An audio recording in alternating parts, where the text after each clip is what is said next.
வேகமாக தான் போனால் ஜெயிக்கலாங்கிறது பழசு. வாய்ப்புகள் குறைவாக இருந்த காலகட்டத்தில் ஓடி போய் ஃபஸ்ட் எடுக்கிறவனுக்கு தான். இப்போ தான் கொட்டி கிடக்க. எதை எடுக்கணும்னு கண்டுபிடிக்கணும்.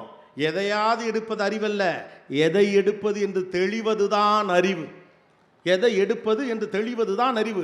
ஒன்றே ஒன்று இருந்துச்சு, 100 பேர் அதுக்கு ஓடிக்கிட்டு இருந்த காலகட்டத்தில் வேகமாக வர்றவன் புத்திசாலி. 100 விஷயம் இருக்குது, 10 பேர் தான் உட்காந்துருக்கிறோம். அதில் சரியானது தேர்வு செய்கிறவன் தான் இப்போ புத்திசாலி. புத்திசாலிக்கான அடையாளம் மாறிவிட்டது என்பது நீங்கள் உணராத வரைக்கும் பிள்ளைகளை எந்த வழியில் நடத்துவது என்பது உங்களுக்கு புரியாமல் போகும். ஒத்த வார்த்தையில் கருவிகளை பயன்படுத்தாது என்று சொல்லிட்டு போயிட்டே இருக்கீங்க. No, it is not at all possible. கருவிகள் இல்லாமல் நடக்க போவதே கிடையாது. அது எல்லாத்தையும் செய்யும்.